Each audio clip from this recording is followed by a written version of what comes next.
সুপ্রিয় দর্শক আসসালামু আলাইকুম। খাদ্য রং চ্যানেল থেকে আপনাদের সকলকে জানাচ্ছি স্বাগতম। আশা করছি আপনারা সকলেই ভালো আছেন। আজ আমি তৈরি করে দেখাবো আপনাদের চিতল মাছের কোফতা। চিতল মাছের কোফতা খুব সহজভাবে কিভাবে তৈরি করা যায় সেই রেসিপিটি আপনাদের সাথে শেয়ার করছি। দেখে কিন্তু বুঝতেই পারছেন এটা যে কতটা লোভনীয় হয়েছে এবং খেতেও কিন্তু মাশাআল্লাহ অনেক বেশি মজার হয়েছিল।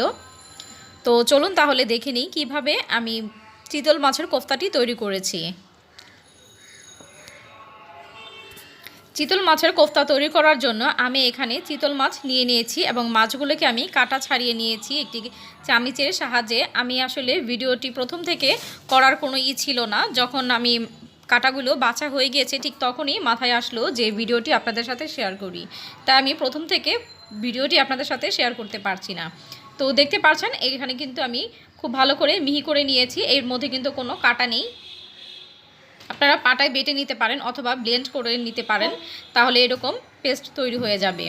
এখন এর মধ্যে দিয়ে দিচ্ছি হাফ চা চামচ হলুদ গুঁড়ো, 1 চা চামচ লাল মরিচের গুঁড়ো, দিয়ে দিচ্ছি ধনিয়া গুঁড়ো আধা চা চামচ, জিরার গুঁড়া দিয়ে দিচ্ছি হাফ চা চামচ, লবণ দিয়ে দিচ্ছি পরিমাণ মতো বা 1 চামচের থেকে একটু বেশি, দিয়ে দিচ্ছি আদা বাটা হাফ চা চামচ, রসুন বাটা হাফ চা চামচ।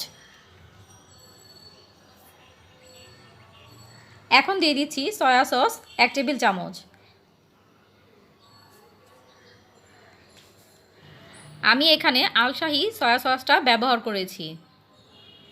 এখন এর মধ্যে দিয়ে দিব পেঁয়াজ কুচি। আমি এখানে মাঝারি সাইজে 4টি পেঁয়াজ কুচি করে কেটে নিয়েছি। দিয়ে দিচ্ছি 6-7টি কাঁচামরিচ কুচি এবং দিয়ে দিচ্ছি ধনিয়া পাতা কুচি।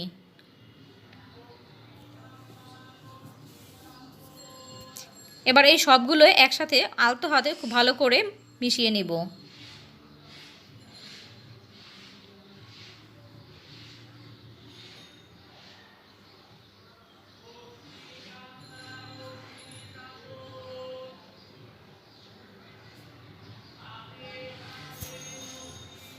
খুব ভালো করে আমি সমস্ত উপকরণ একসাথে মিশিয়ে নিয়েছি এবং দেখতে পাচ্ছেন এই মাছটা কিন্তু খুব আঠালো হয়ে থাকে। তো আমি কোফতা তৈরি করার জন্য আমি একটি ফ্রাই প্যান নিয়ে নিয়েছি এবং পর্যাপ্ত পরিমাণে তেল নিয়ে নিয়েছি।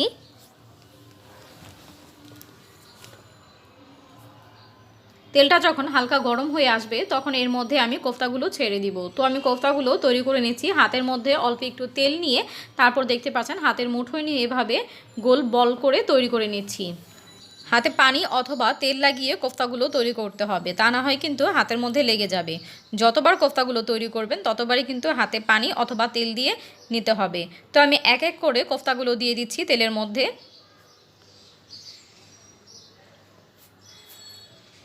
আপনারা চাইলে সবগুলো কোফতা একসাথে বানিয়ে তারপর দিতে পারেন, আবার চাইলে আমার মতো করেও একটি একটি করে বানিয়ে দিতে পারেন।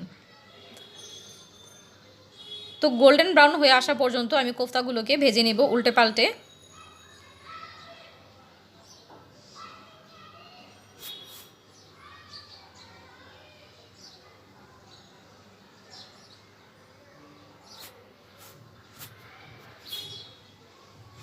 এর মধ্যে কোফতাগুলো ভাজা হয়ে গিয়েছে দেখতে পাচ্ছেন। তো আমি তেল থেকে তুলে নিচ্ছি কোফতাগুলো এবং বাকি যে কোফতাগুলো পুরোটা আছে সেগুলো দিয়ে আমি এভাবে কোফতা তৈরি করে ভেজে নেব। তো ফ্রাই প্যান থেকে আমি তেল কমিয়ে নিচ্ছি কিছুটা তেল।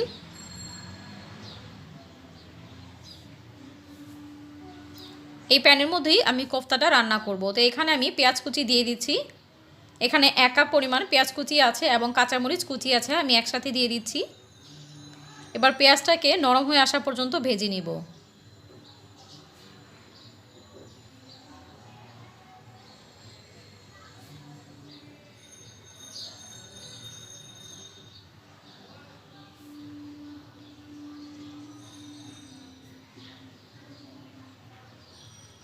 পেঁয়াজগুলো নরম হয়ে আসলে এখন এর মধ্যে দিয়ে দিব হাফ চা চামচ আদা বাটা, হাফ চা চামচ রসুন বাটা দিয়ে আদা রসুনটাকে ভেজে নেব পেঁয়াজের সাথে। এতে করে আদা রসুনের কাঁচা গন্ধটা চলে যাবে।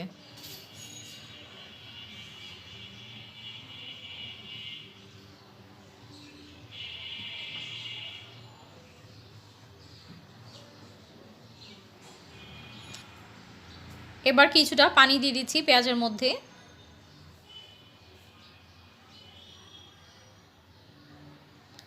দিয়ে দিব গুঁড়ো মশলা, দিয়ে দিচ্ছি হাফ চা চামচ হলুদ গুঁড়ো, হাফ চা চামচ লাল মরিচের গুঁড়ো, হাফ চা চামচ ধনিয়া গুঁড়ো, হাফ চা চামচ জিরার গুঁড়ো দিয়ে মশলাটাকে খুব ভালো করে কষিয়ে নেব।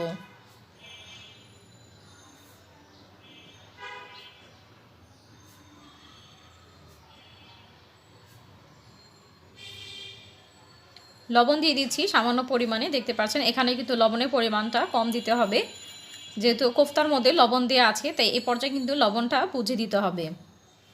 এখন দিয়ে দিচ্ছি 2টি তেজপাতা, আমি মাঝখান থেকে ছিঁড়ে দিয়েছি। তো এবার মশলাটাকে খুব ভালো করে কষিয়ে নিতে হবে।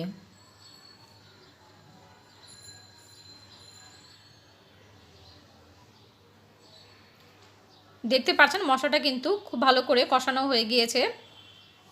এখন এর মধ্যে আমি কোফতাগুলো দিয়ে দিচ্ছি। কোফতাগুলো দিয়ে আমি আরও কিছুক্ষণ এভাবে নাড়াচাড়া করে কোফতাগুলোকে কষিয়ে নেব পেঁয়াজের সাথে।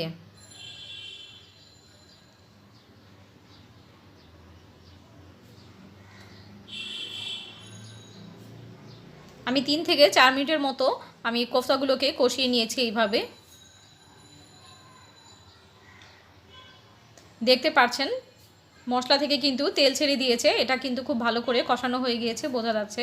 তো এখন এর মধ্যে আমি দিয়ে দিচ্ছি পানি, খুব বেশি পানি দেওয়ার কিন্তু প্রয়োজন নেই, সামান্য কিছু পানি দিয়ে দিচ্ছি, দেখতে পাচ্ছেন।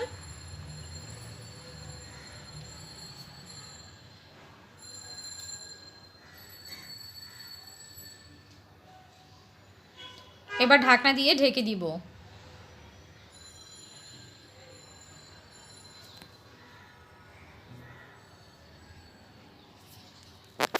কিছুক্ষণ পর যখন ঝোলটা কমে আসবে তখন আমি ঢাকনাটি তুলে নিচ্ছি, দেখতে পাচ্ছেন এর থেকে বেশি কিন্তু আমি ঝোল আর শুকাবো না, তাই এর উপর দিয়ে আমি দিয়ে দিচ্ছি জিরার গুঁড়া, দিয়ে আবারও একটু হালকা হাতে নাড়াচাড়া করে জিরার গুঁড়োগুলো মিশিয়ে নিচ্ছি।